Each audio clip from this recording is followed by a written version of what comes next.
Shivam associate ಮಾಲೀಕ ಶಿವಾನಂದ್ ನೀಲನ್ ಅವರಿಗೆ ಮತ್ತೊಂದು ಶಾಕ್ ಎದುರಾಗಿರುವಂಥದ್ದು. ಸದ್ಯ ಈಗ ಶಿವಾನಂದ್ ನೀಲನ್ ಅವರ ನಿವಾಸದ ಮೇಲೆ ಇಡಿ ಅಧಿಕಾರಿಗಳು ದಾಳಿಯನ್ನು ನಡೆಸಿರುವಂಥದ್ದು. ನಾನೀಗ ಶಿವಾನಂದ್ ನೀಲನ್ ಅವರ ನಿವಾಸದ ಮುಂಭಾಗದಲ್ಲಿ ಇದ್ದೇನೆ. ಸದ್ಯ ಈಗ ಮಂಗಳೂರು ಮತ್ತು ಗೋವಾದಿಂದ ಆಗಮಿಸಿರುವಂಥ ಇಡಿ ಅಧಿಕಾರಿಗಳು ಈಗ ತಲಾಶೆಯನ್ನು ನಡೆಸ್ತಾ ಇರುವಂಥದ್ದು.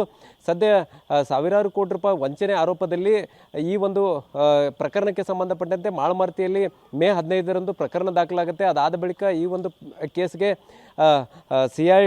CID ಕೂಡ ಎಂಟ್ರಿ ಆಗುತ್ತೆ. ಅದಾದ ಬಳಿಕ ಸದ್ಯ ಪ್ರಕರಣವನ್ನು ತನಿಖೆ ನಡೆಸಿ ಈಗಾಗಲೇ ಪ್ರಾಥಮಿಕ ಹಂತದ ಒಂದು ವರದಿ ಕೂಡ ಈಗಾಗಲೇ CID ಅಧಿಕಾರಿಗಳು ಸಿದ್ಧಪಡಿಸಿರುವಂಥದ್ದು. ಈ ಎಲ್ಲ ಬೆಳವಣಿಗೆ ಮಧ್ಯೆ ಈಗ ಇಡಿ ಅಧಿಕಾರಿಗಳು ಈ ಒಂದು ಕೇಸ್ಗೆ ಎಂಟ್ರಿ ಆಗಿರುವಂಥದ್ದು.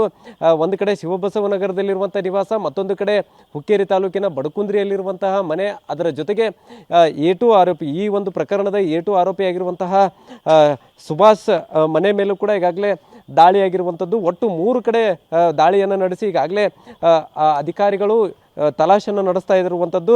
ಸದ್ಯ ಈಗಾಗಲೇ ಏನು ಶಿವಾನಂದ್ ನೀಲನ್ ಅವರು ಸುಮಾರು 40,000ಕ್ಕೂ ಅಧಿಕ ಜನರಿಗೆ ವಂಚನೆ ಮಾಡಿದ್ದಾರೆ ಅನ್ನುವಂಥ ಏನು ಆರೋಪ ಇತ್ತು, ಆ ಆರೋಪ ಹಿನ್ನೆಲೆಯಲ್ಲಿ ಬರ್ಡ್ಸ್ ಆ್ಯಕ್ಟ್ನಲ್ಲಿ ಮಾಳಮಾರ್ತಿ ಪೊಲೀಸ್ ಸ್ಟೇಷನ್ನಲ್ಲಿ ದೂರು ಕೂಡ ದಾಖಲಾಗುತ್ತೆ. ದೂರು ದಾಖಲಾದ ಮೇಲೆ ಪ್ರಕರಣವನ್ನು ಗಂಭೀರವಾಗಿ ತೆಗೆದುಕೊಂಡಂತಹ ಪೊಲೀಸ್ ಇಲಾಖೆ ತನಿಖೆ ಕೂಡ ನಡೆಸುತ್ತೆ. ಅದರ ಜೊತೆಗೆ ಅಂದೇ ಶಿವಾನಂದ್ ನೀಲನ್ ಅವ್ರನ್ನ ಅರೆಸ್ಟ್ ಕೂಡ ಮಾಡುತ್ತೆ. ಅದಾದ ಬಳಿಕ 50 ಕೋಟಿ ಅಧಿಕ ವ್ಯವಹಾರ ಆಗಿರುವಂಥ ಕಾರಣಕ್ಕಾಗಿ ತಕ್ಷಣ ಈ ಒಂದು ಪ್ರಕರಣ CIDಗೆ ಹಸ್ತಾಂತರಗೊಳ್ಳುತ್ತೆ.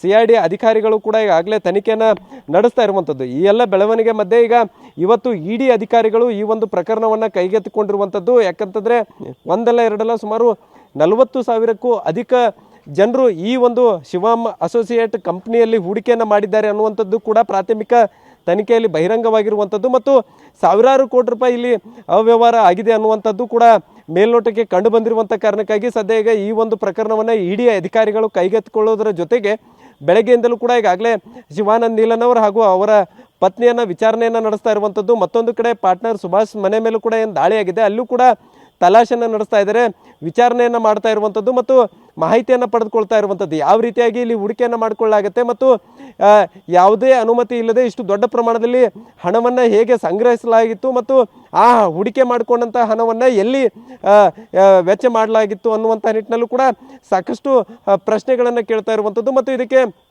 ಸಮರ್ಪಕವಾದ ಉತ್ತರವನ್ನು ಕೂಡ ಈಗಾಗಲೇ ನೀಲನ್ ಅವರ ಕಡೆಯಿಂದ ಪಡೆದುಕೊಳ್ತಾ ಇರುವಂಥದ್ದು. ಯಾವಾಗ CID ಅಧಿಕಾರಿಗಳು ಅರೆಸ್ಟನ್ನು ಮಾಡಿ ಜೈಲಿಗೆ ಕಳಿಸ್ತಾರೆ, ಅದಾದ ಬಳಿಕ ಜಾಮೀನಿನ ಮೇಲೆ ಶಿವಾನಂದ್ ನೀಲನ್ ಅವರು ಹೊರಗೆ ಬಂದಿದ್ದರು. ಈಗ ಮತ್ತೊಂದು ಶಾಕ್ ಎದುರಾಗಿರುವಂಥದ್ದು. ಇಡಿ ಅಧಿಕಾರಿಗಳ ತನಿಖೆಯನ್ನು ಕೂಡ ಈಗ ಸದ್ಯ ನೀಲನ್ ಅವರು ಎದುರಿಸ್ತಾ ಇರುವಂಥದ್ದು. ಕ್ಯಾಮರಾಮನ್ ಪ್ರವೀಣ್ ಜೊತೆ ಸಹದೇವ್ ಮನೆ TV9 ಬೆಳಗಾವಿ.